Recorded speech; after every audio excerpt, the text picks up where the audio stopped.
Udah ya. Assalamualaikum warahmatullahi wabarakatuh. Waalaikumsalam warahmatullahi wabarakatuh. Waalaikumsalam warahmatullahi wabarakatuh. Perkenalkan, kami dari kelompok 4 ingin izin mempresentasikan hasil kelompok kerja kami. Perkenalkan dulu sebelumnya, nama saya Nur Hasanah.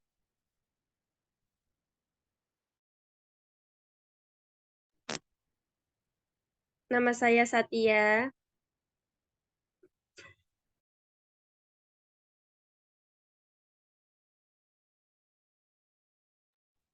Dan teman saya satu lagi Nunik Susilawati. Kami akan mempresentasikan hasil kerja kelompok kami.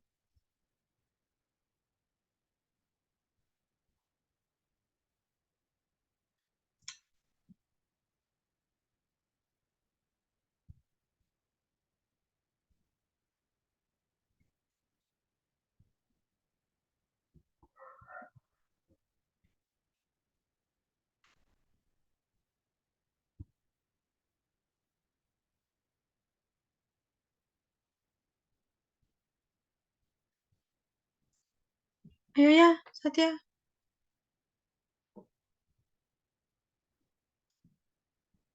Satya? Ya, cloning dan bayi tabung. Cloning berasal dari kata clone atau clone atau clone yang berarti kumpulan sel turunan dari sel induk tunggal dengan reproduksi aseksual. Cloning merupakan istilah umum yang digunakan untuk menghasilkan atau memperoleh individu yang secara genetik persis dengan induknya. Bayi tabung adalah istilah untuk bayi yang didapatkan dari proses pembuahan sel telur oleh sperma di laboratorium alias in vitro fertilization yang bertujuan untuk menciptakan embrio calon bayi. Metode cloning itu ada 4. Yang pertama embrio splitting, yang kedua blastemere dispersal, yang ketiga nuclear transfer, yang keempat somatic cell nuclear transfer.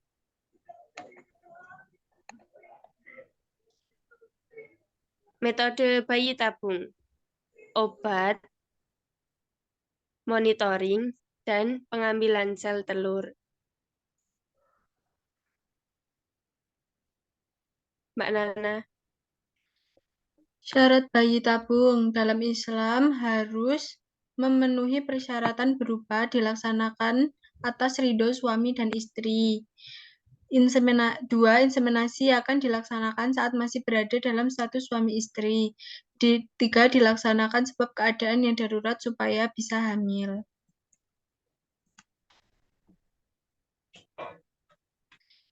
Pandangan ulama Islam mengenai cloning. Mayoritas ulama itu mengharamkan cloning manusia, begitu juga dengan MUI lewat fatwanya. Para ulama mengkaji cloning dalam pandangan hukum Islam bermula dari ayat berikut. Yang artinya, kami telah menjadikan kamu dari tanah, kemudian dari setetes mani, kemudian dari segumpal darah, kemudian dari segumpal daging yang sempurna kejadiannya dan yang tidak sempurna agar kami jelaskan kepada kamu dan kami tetapkan dalam rahim apa yang kami kehendaki. Quran Surah Al-Hajj ayat 5. Ini adalah salah satu contoh dari surah yang mengatur tentang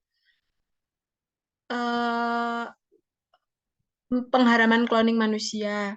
Di antara para ulama kontemporer yang mengharamkan hal itu adalah Quraisy Shihab, Kiai Haji Ali Yafi, Abdul Mufti, Bayoumi, Syekh Dr. Yusuf Al-Karjawi, HM Amin Abdullah, dan masih banyak lagi ulama-ulama yang lain. Alasan pengharaman cloning, 1. Anak atau keturunan harus berasal dari perkawinan yang sah, atau al-zawaj al-asyari. al-syar'i antara suami istri. Kedua, setiap anak manusia yang lahir memiliki satu hubungan kejadian dan keturunan dengan bapaknya. Ia berasal dari sperma bapaknya dan memiliki dua hubungan dengan ibunya, yaitu pertama hubungan kejadian dan keturunan, dan kedua hubungan asalnya yaitu dari sel telur atau ovum ibunya. Yang ketiga, cloning manusia akan menghilangkan nasab atau garis keturunan, padahal Islam telah mewajibkan pemeliharaan nasab. Keempat, anak-anak produk proses cloning tersebut dihasilkan melalui cara yang tidak alami. Yang kelima, dari sudut agama dapat dikaitkan dengan masalah nasab yang menyangkut masalah hak waris dan pernikahan, atau muhrim atau bukan. Yang keenam, anak-anak produksi cloning dari perempuan saja atau tanpa adanya laki-laki tidak akan mempunyai ayah. Ya, Mbak Nuni.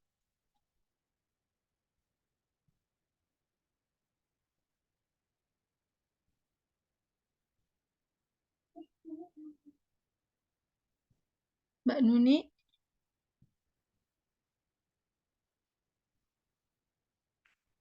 Mbak Satya.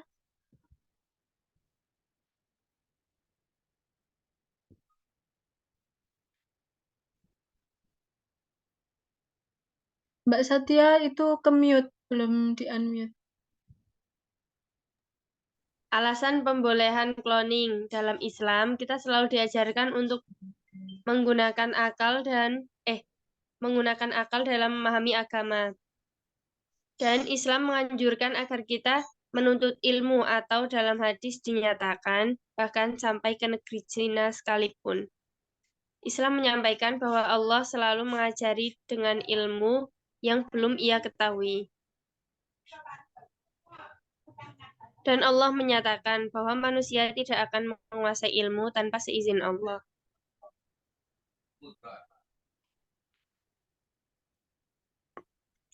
Next. Hukum yang mengatur cloning, sebagaimana yang telah diatur ketentuannya dalam Undang-Undang Nomor 36 Tahun 2009 tentang Kesehatan, dalam pasal 127 ayat 1 UU Kesehatan disebutkan bahwa upaya kehamilan di luar cara alamiah hanya dapat dilakukan oleh pasangan suami istri yang sah dengan ketentuan, yakni hasil pembuahan sperma dan ovum dari suami istri yang bersangkutan ditanamkan dalam rahim istri dari mana ovum berasal. Dilakukan oleh tenaga kesehatan yang mempunyai keahlian dan kekurangan dan kewenangan untuk itu dan pada fasilitas kesehatan tertentu.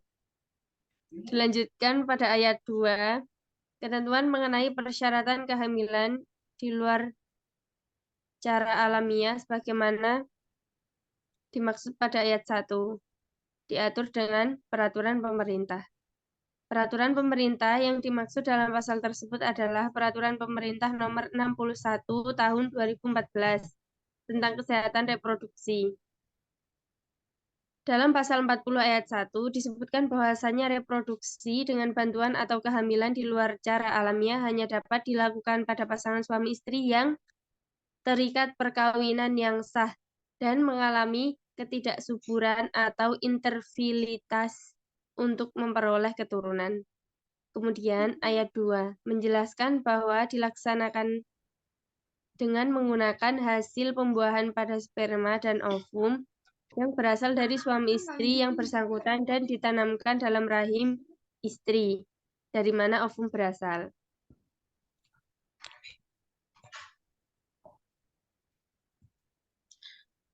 Pandangan Islam tentang bayi tabung.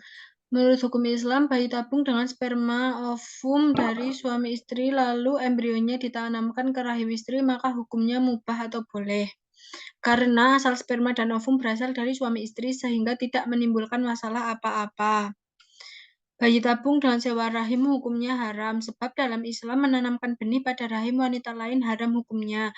Sebagaimana sabda Nabi Muhammad SAW yang artinya, tidak halal bagi seorang yang beriman kepada Allah dan hari akhir menyirami airnya ke ladang orang lain. Dari hadis riwayat riwayat Abu Daud dari Ruwaifi bin Sabit al-Anasyari. Hukum yang mengatur tentang bayi tabung. Pengaturan hukum terkait dengan bayi tabung ini dapat kita temui dalam pasal 127 ayat 1 Undang-Undang Nomor 36 Tahun 2009 tentang Kesehatan. Dalam pasal tersebut diatur bahwa upaya kehamilan di luar cara alamiah hanya dapat dilakukan oleh pasangan suami istri yang sah dengan ketentuan A. Hasil pembuahan sperma dan ovum dari suami istri yang bersangkutan ditanamkan dalam rahim istri dari mana ovum berasal. B. Dilakukan oleh tenaga kesehatan yang mempunyai keahlian dan kewenangan untuk itu. C. Pada fasilitas pelayanan kesehatan tertentu. Dengan demikian, anak hasil bayi tabung dalam hukum waris termasuk ke dalam ahli waris golongan 1 yang diatur dalam pasal 852 Kitab Undang-Undang Hukum Perdata, yaitu anak-anak atau keturunan-keturunan sekalipun dilahirkan dan berbagai perkawinan mewarisi harta peninggalan para orang tua mereka, kakek dan nenek mereka, atau keluarga-keluarga sedarah mereka selanjutnya dalam garis lurus ke atas, tanpa membedakan jenis kelamin atau kelahiran yang lebih dulu. Jadi, hukum waris yang berlaku bagi anak hasil bayi tabung adalah sama dengan hukum waris yang berlaku terhadap anak kandung. Terima kasih. Sekian presentasi. Sekian presentasi dari kelompok kami dan mohon maaf sebelumnya jika salah satu dari anggota kelompok kami yaitu Mbak Nuni ada kesalahan teknis sehingga dia tidak dapat join di dalam Zoom ini. Terima kasih atas perhatian dan waktunya. Maaf bila banyak salah kata. Wassalamualaikum warahmatullahi wabarakatuh. Waalaikumsalam warahmatullahi Oh iya, wabarakatuh. dan apabila ada yang ingin ditanyakan, nanti bisa ditanyakan melalui chat. Terima kasih. Siap. Sudah guys, terima kasih ya teman-teman. Sama-sama guys. Taen ya. Yo. Oke.